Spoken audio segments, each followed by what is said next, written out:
오늘 두 번째 말씀입니다. 내가 그니라. 네가 찬송받을 자의 아들이냐, 아들 그리스도냐. 찬송받을 자의 아들. 주님이 바로 내가 그다라고 오늘 증거하고 계십니다. 사랑하는 형제들이여, 주님은 우리의 FM입니다. 우리의 표상입니다. 주님은 우리의 가실 그 길을 먼저 가신 분이십니다. 그러므로 우리도 주님 가신 길을 가야 하고 주님이 행하신 것을 그대로 본받아 행해야 합니다. 내가 너희를 용서함 같이 너희도 용서하는 것이 마땅치 않더냐 라고 말씀하시던 주님, 우리는 주님의 가신 그 길을 가야 할 사람들입니다. 그러므로 주님의 이 가하칠언 가운데 오늘 두 번째 말씀, 우리도 주님처럼 오늘 이런 확실한 내 존재에 관한 정체성을 어디서든지 드러내고 감추지 말아야 합니다. 사랑하는 형제들이여,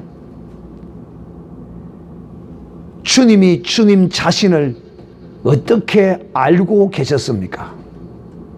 주님은 자신이 하나님의 아들이심을 아셨고 또 우리에게 증거하셨습니다. 또 낮에 말씀드린 것처럼 주님은 유대인의 왕이시라는 사실을 정확하게 알고 그 정체성을 드러내기에 조금도 주저하지 아니했습니다. 사랑하는 형제들이여, 우리의 정체성이 언제 드러나냐? 오늘 주님처럼 주님의 정체성이 환하게 밝게 하늘과 땅의 권세자 아래 온전히 드러나는 이 때는 언제였는가? 이러지 않아도 주님은 하셨어요. 그러나 이런 주님의 정체성이 내가 하나님의 아들이라는 이 놀라운 사실을 증거하는 이 때는 어느 때였느냐? 바로 오늘 어두움의 때가 임할 때였습니다. 주님이 겟세마네 동산에서 기도하시고 거기서 대제사장들의 군병들에게 잡힐 때 주님이 이렇게 말씀하셨습니다. 이제는 어둠의 때라. 주님이 잡히심으로써 이에 흑암한 권세가 활동할 때가 시작이 되었습니다. 주님은 그 흑암한 권세의 그 때에 주님은 어떻게 행하셨느냐? 오늘 우리가 이것을 주님을 통하여 우리가 배워야 할 것입니다. 오늘 주님이 잡혀서 대제사장의 뜰에 끌려 들어오셨습니다. 그리고는 오늘 이 유대율법으로 유대 종교로 대제사장이 예수님을 신문하고 있습니다. 우리는 낮에는 첫 시간에는 유대의 총독 빌라도가 왕을, 유대인의 왕을, 만왕의 왕을, 왕 중의 왕을 신문하는 장면을 보았습니다. 그 유대 총독은 그래도 참 인간적인 인격이 갖추어진 사람으로 보여요. 그는 예수님을 어찌하면 살려볼까? 그는 자기의 지혜를 다 짜내고 마지막까지 그는 예수님을 살리려고 했어요. 그런데 사실은 그것이 하나님의 뜻은 아니었어요. 그러나 우리가 그의 그 인간성은 참으로 본받을 만한 유대 종교인으로서 율법을 지키며 율법의 의의를 자랑했던 이 대제사장들 말입니다. 그런데 놀랍게도 이들은 유대 총독인 빌라도만도 못한 자들이었다는 사실을 우리는 너무도 잘 알고 있습니다. 사랑하는 자들이여, 예수 믿는 사람이요, 마귀에게 정죄를 딱 당하고 마귀의 시험에 올무에 딱 걸려들면요, 믿지 않는 사람보다도 못한 사람이 됩니다. 저는 그런 일을 참 많이도 보아왔어요. 특히 참 여러분은 할 수 있다면 여러분은 주의 종을 함부로 판단하지 마십시오. 저는 종이니까 사실을 그대로 말합니다. 특히 주의 종들이 더 악한 짓을 많이 합니다. 오히려 성도들은 더 착한 성도들이 많아요. 그럴 때 참 가슴 아픈 모습을 보게 되죠. 오늘 이 어둠의 권세가 활동하는 이때 하나님의 아들이시 영원히 찬송받으실 하나님의 거룩한 아들이신 예수 그리스도 말입니다. 이분은 어둠의 권세의 때에 어떻게 행하셨나요? 이 어둠의 권세의 때에는 거짓이 난무합니다. 하나님의 진실된 거룩한 자를 거짓으로 엮으려고 행하는 것입니다. 참 죄송한 이야기지만은 윤석열이가 대통령이 되어서 지금 취임을 앞두고 있지만은 참 악한 사람입니다. 어쩔 수 없어서 찍기는 찍었겠지만은 왜 그가 악한 사람이냐? 죄 없는 대통령을 자기가 엮어서 넣었다고 고백한 그 자료가 나왔어요. 뇌물로 엮으면 쉽게 엮을 수 있는데 그렇게 말하는 아주 악한 사람. 이 세상의 권세자들, 검사라는 이 직분이 이 세상의 권세 중에 어찌 보면 가장 큰 권세 중에 하나입니다. 법관도 권세자거든요. 판결을 하니까. 사람의 생사권을 쥐고 있으니까. 검사도 마찬가지거든요. 그의 조서에 따라서 그 사람의 모든 게 결정이 되거든요. 권세, 검사라는 권세를 가지고 말이에요. 자기는 좌익이고 대통령은 우익이므로 그 대통령을 미워해서 자익들과 함께 공모해서 그를 엮어서 엮겠다는 이런 악한 사람 말이야. 거짓으로. 대통령은 10원 한 짝 받은 것이 없는데 알지도 못하고 듣지도 못한 것을 갖다가 찾아서 대통령으로 인해서 뇌물을 최순실 씨가 받았다고 거짓, 이 악한 짓을 합니다.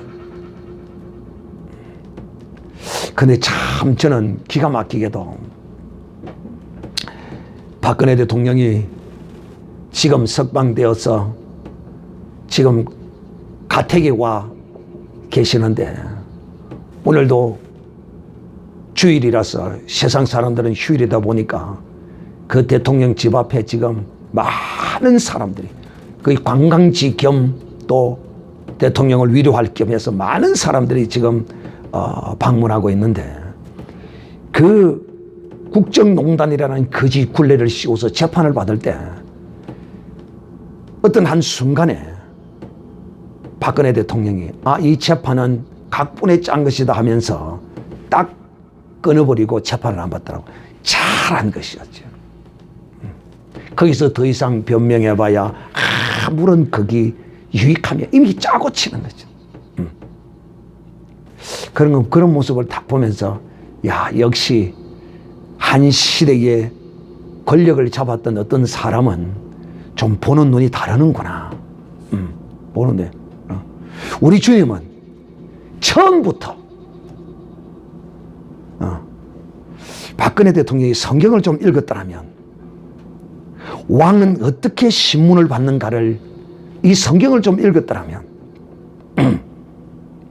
이미 그 판을 다 꿰뚫어 보았을 것이며, 처음부터 거부해버리고 너 마음대로 해라 그거 그냥 했을 것인데, 그래도 살아있는 법관의 양심을 기대하고 이 세상에 기대할 것 아무것도 없습니다. 제가 왜 이런 이야기를 하느냐면, 바로 이 세상의 종교 권력자들이나 정치 권력자들이나 세상의 권력자들이라는 것은 전부 끝으로는 정의를 말하고 진실을 말하고 공정을 말하고 평화를 말하고 국민을 말하지만은, 국민을 위한다고 말하지만은 전부 다 사기꾼이라는 사실을 아셔야 합니다. 오늘 역시 보세요. 가장 이 세상에서 하나님을 빙자한, 하나님의 택함 받은 백성, 하나님이 그 거룩한 율법을 주신 이 이스라엘 백성들을 보십시오. 그 가운데 이 제사장에는 무엇이며 또 이 대제사장에는 무엇입니까? 그 가운데서도 하나님이 택하여 세운, 레위 족속 가운데 뽑아서 세운 종교 지도자 아닙니까? 그런데 이 시대에는 이 대제사장도 뇌물로 로마 총독에게 잘 보여서 그가 지명하던 그런 시대였어요. 참 안타까운 시대. 비록 세상이, 나라가 적국에게 빼앗겨 식민지가 되었다 할지라도 그래도 살아있어야 할 것은 유대 종교여야 되지 않겠습니까? 그런데 그 희망과 그 율법의 빛마저 꺼져버린 이 시대에 주님이 잡혀가면서 하신 말씀, 지금은 어두움의 때다. 그 어두움이 활동하는 그 때에 주님은 어떻게 행하시고 반응하셨는지를 오늘 우리도 보고 배워야 할 것입니다. 이 어둠이 활동하던 시대에는 오직 거짓으로, 이 어둠의 권세 잡은 자 마귀는 거짓의 압이라고 전가합니다. 예수님을 이 거짓으로 엮으려고, 우리식으로 이야기하면 거짓말로 엮어서 예수님을 지금 집어넣으려고 하고 있는 이들의 모습을 한번 보십시오. 증거를 찾지 못하니까 거짓 증거자들을 세워서 그런데 그 거짓 증거자들을 세우면, 여러분, 거짓 증거를 세우면 이것이 발각이 안 날 줄 알지만은 가끔 발각이 안 나기도 합니다. 오늘의 세상 재판에서는요. 변호사라는 것이 진실을 가지고 바른 사실을 가지고 변호를 하고 해야 되는데 변호사들이 사기꾼이죠. 거짓으로 거짓의 증거를 만들게 만들고 자 법을 아니까 그 키를, 거짓의 키를 가지고 그 재판을 승리로 이끌어가는 이런 일을 너무도 많이 보신 거죠. 이 거짓은 마귀의 아비의 섭성이에요. 마귀의 아비의 섭성. 오늘 주님이 이 대제사장의 재판장 앞에 신문을 받을 때, 오늘은 하나님의 아들로서 예수님이 첫 번째 신문을 받을 때는 유대 종교 앞에 서서 하나님의 아들로서의 저들에게 신문을 지금 받고 있습니다. 사랑하는 임자들이요, 우리도 하나님의 사람으로, 하나님의 자녀로서 우리도 이런 시험을 당할 때가 올 것입니다. 그럴 때는요, 거짓으로 엮습니다. 거짓으로. 그런데 여러분, 거짓으로 엮으면 반드시 탄로가 나게 되어 있어요. 왜? 거짓은 사건이 시작 때부터 거짓으로 엮지 않거든요. 이 사건이 시작돼서 열린 것이 아니고 이제 재판을 받을 때 그때 되어서야 거짓으로 엮습니다. 그러다 보니까 급하게 엮지요. 그러므로 거짓을 말하는 자가 그 말을 맞추기란 쉽지를 않아요. 가끔 잘 맞추어서 법관을 속일 수도 있지만은, 그러나 오늘 여기를 보세요. 각자 와서 거짓을 막 증거해 제끼는데 말을 들어보니까 각자도 이 말이 맞지를 않은 거예요. 참, 말이 맞지를 않아요. 특히 가장 큰 이슈가 뭐냐면, 오늘 이 신문의 가장 큰 이슈가 뭐냐면, 성전을 걸고 사흘 만에 다시 짓는다는 것입니다. 그때 예수님은 그 예루살렘 성전을 향하여 손짓을 하고 이 성전을 헐라라고 말하신 게 아니에요. 자기를 가리켜서 이 성전을 헐라, 이 성전을 헐라, 내가 사흘 만에 일으키리라, 이렇게 말했어요. 이렇게 주님이 이렇게 하셨어요. 이 성전을 헐라, 이렇게 안 하셨어요. 그러니까 그들은 예수님이 자기 몸을 가리켜 성전을 헐라고 할 때 그것이 예수님의 몸이 무엇인지 저들은 몰랐어요. 그러니까 뭐 어떻게 알아들었겠어요? 예루살렘 성전 그걸 알아들은 거예요. 그리고는 그걸 가지고 증거를 하고 난리를 치는 거예요. 근데 그것조차도 맞지를 않았어요. 이 거짓 증거도 맞지를 않아요. 성경이 그렇게 기록하죠. 오히려 그 증거도 서로 합하지 않더라. 이렇게 막 정인들이 나와서 떠들고 그러는데 예수님은 아무 대답도 아니하십니다. 들을 가치조차 없는 거죠. 네 마음대로 생각하고 네 마음대로 증거하라고 내버려 둡니다. 여러분, 이 어둠의 때에는요, 어둠을 이기는 방법은요, 오직 믿음이요, 오직 대꾸를 하지 않는 것입니다. 그 대꾸를 하지 않는 거예요. 그러니까 많은 사람들이 와서 이런저런 돈을 주고 샀는지 어쨌는지는 알 수는 없겠지만은, 한데도 불구하고 예수님은 아무런 대답이 없으시거든요. 그러니까 대제사장이 참으로 기이한 겁니다. 왜? 이렇게 거짓 증거를 하는데도 예수님이 대답을 하지 않는 것입니다.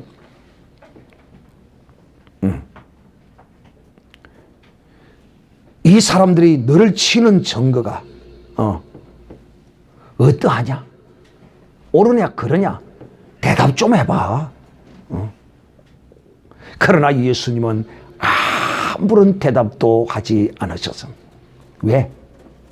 지금은 어둠의 때에 어두움이 마음껏 활기를 쳐야 할 때인 것을 주님께서 아셨기 때문입니다. 사랑하는 인자들이여, 주님은 이 인류의 속죄를 위하여 하나님의 아들로서 이 죄를 지시고 인류의 모든 죄를 지시고 십자가에 올라가시기 위하여 유대의 율법으로 지금 여기서 정죄를 받고 있는 것입니다. 네가 하나님의 아들이라고 증거함으로써 너는 사형에 해당한다 하고 예수님을 빌라도에게 보내어 신문을 또 받게 만듭니다. 그러면서 예수님이 대답을 하지 않으니까 이 대제사장이 예수님께 이제 묻습니다. 대제사장이 다시 물어 가로되, 네가 찬송받을 자의 아들, 찬송받을 자의 아들, 곧 하나님의 아들 그리스도냐? 네가 하나님의 아들이냐? 예수께서 말씀하시되 내가 바로 내가 그니라 라고 주님이 대답하셨어. 사랑하는 형제들이여, 이 어둠의 때에 예수님은 자기의 정체성에 관한 어둠의 세력의 어둠의 권세에 대하여 자기의 정체성 하나만을 확실하게 밝힌 것입니다. 여기서 물을 때 주님은 주저하지도 않았어요. 왜? 이것은 분명하게 답해야 하기 때문인 것이죠. 사랑하는 형제들이여, 오늘 주님이 이 어두움의 때에 특히 이 종교 권력에 의하여 심판, 지금 신문을 받고 있는 이 가정에서 이 종교 권력은 다른 어떤 정치 권력보다 더 무서운 게 이 종교 권력이에요. 여기 걸려들면 빠져나갈 길이 없어요. 그럼에도 불구하고 주님은 저들이 묻는 질문에 대하여 내가 바로 찬송받을 자의 아들 그리스도라고 당당하게 인정합니다.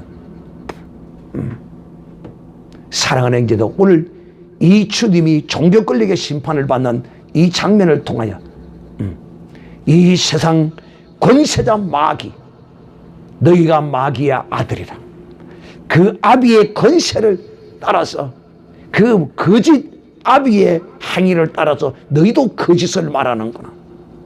주님이 요한복음 8장 44절에 이렇게 말씀하고 계십니다.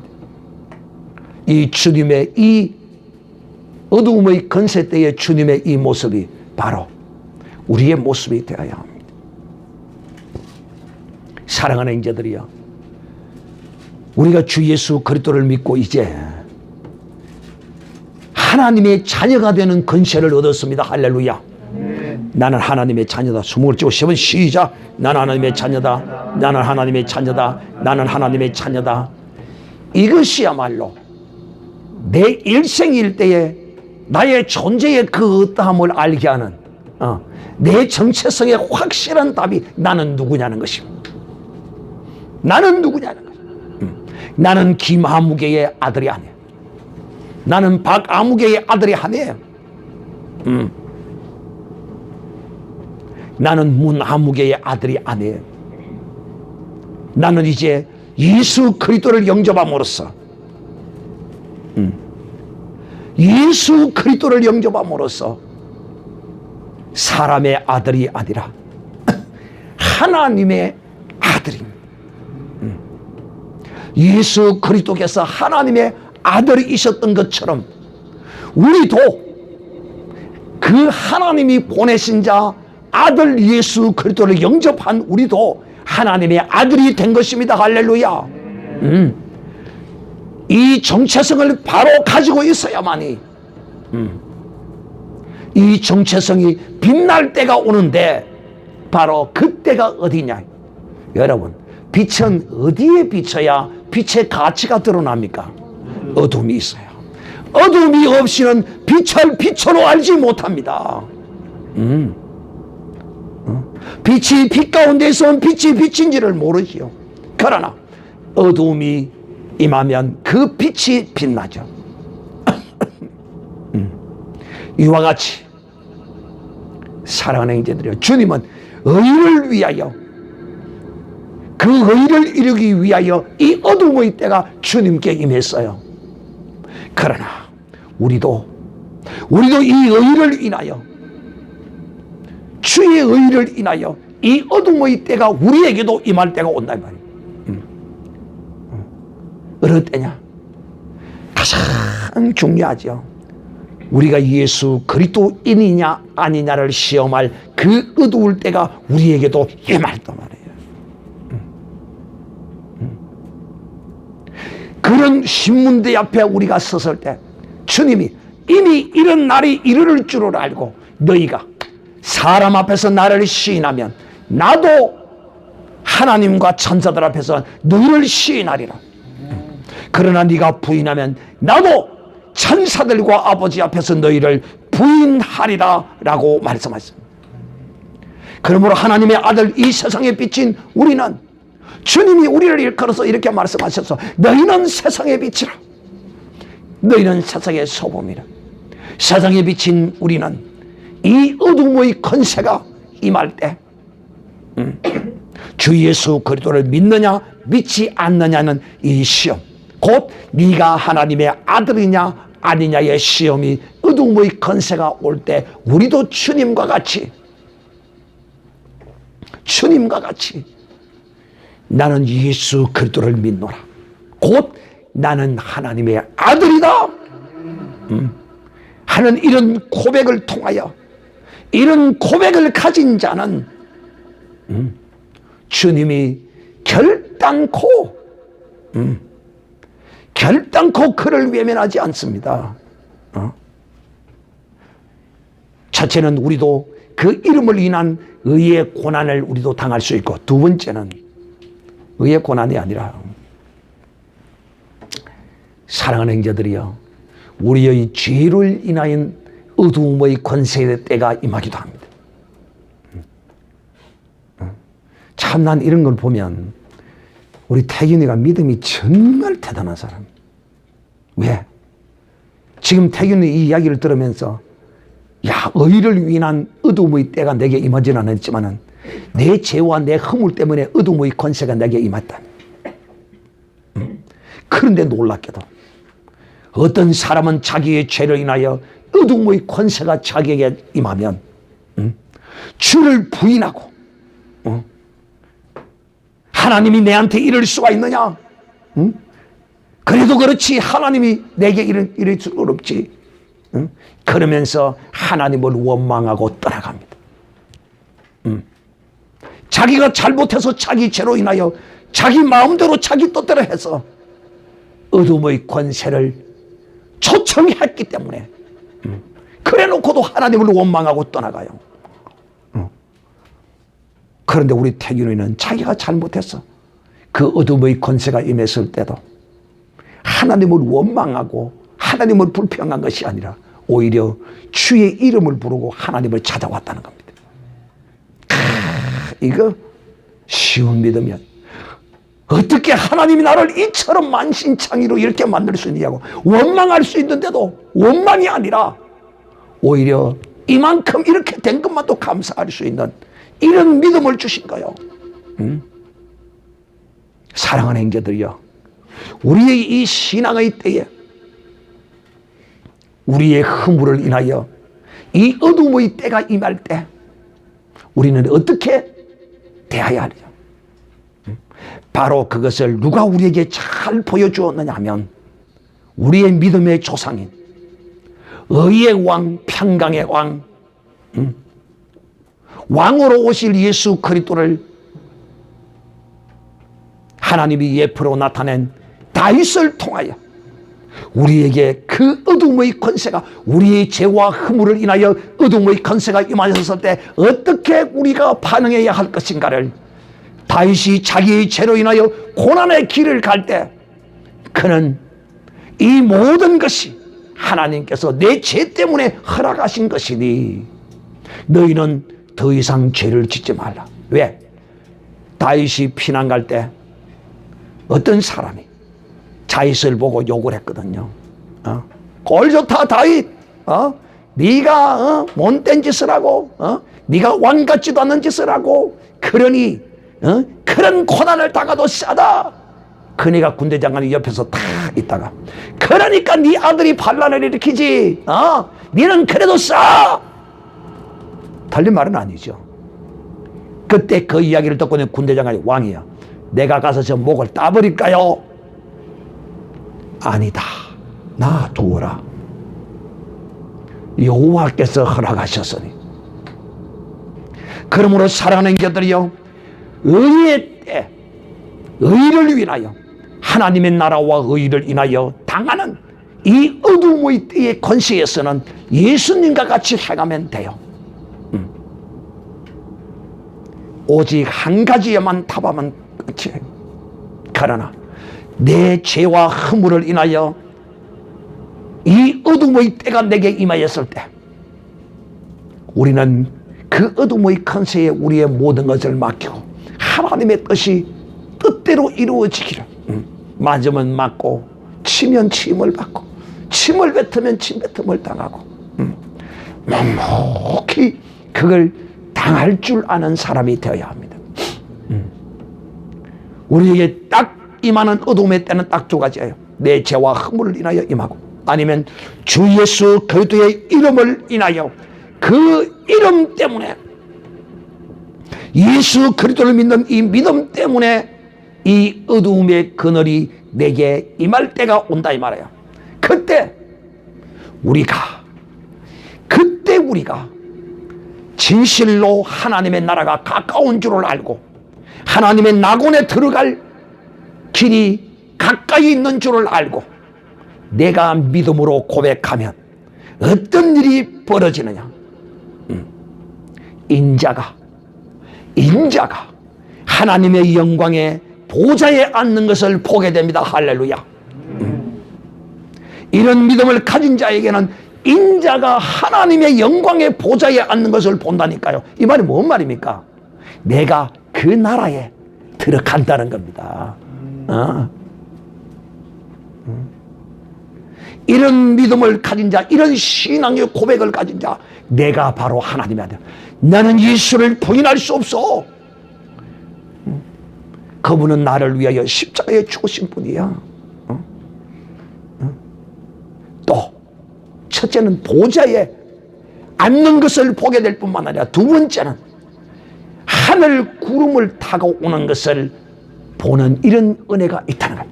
사랑하는 자들이요, 다시 오실 주님을 볼 수 있는 이 거룩한 영광에 어떤 이와 같은 고백, 내가 하나님의 아들이다, 예수의 이름을 결단코 부인하지 않고 끝까지 지키고 어둠의 권세가 나를 거짓으로 증가하고 온갖 방법으로 나를 몰아치고 그렇게 할지라도 한마디도 대꾸하지 아니하고 오직 이 이름에만, 찬송받을 자의 아들이라는 이 이름에 우리가 고백한 이런 신앙을 가질 때 인자가 구름을 타고 오는 그 영광을 보게 되는 이런 은혜가 여러분에게, 여러분이 의의 고난, 정말 주 예수 그리스도의 이름을 인한 그 시대적 허감의 권세가 때가 임했을 때 이렇게 믿음으로 끝까지 지키는 사람은 인자가 구름 타고 오는 것을 보는 영광을 얻게 될 것입니다. 그러므로 사랑하는 자, 오늘 주님은 우리에게 허감의 때가 임할 때 우리가 어떻게 그들의 이 거짓 증거와 이런 모든 것들에 대하여 행해야 할 것인가를 친히 우리에게 보여주셨습니다. 그러므로 우리도 우리의 삶에 언제 이런 때가 임할지라도 오직 믿음입니다. 오직 내가 누구라는 이 정체성 하나는 결단코 잃어버리지 마시고, 내가 이런 이름을 얻게 된 것, 이런 명분을 얻게 된 것, 무슨 하나님의 자녀라는, 찬송받을 자의 아들이라는 이 이름을 얻게 되는 이것에 관한 정체성을 잃어버리지 아니하고 끝까지 지켜서 구름 타고 오실 주님을 맞이하고 영광의 보좌에 앉으신 주님을 보는 이런 복이 여러분에게 있기를 주 예수님의 이름으로 축복합니다.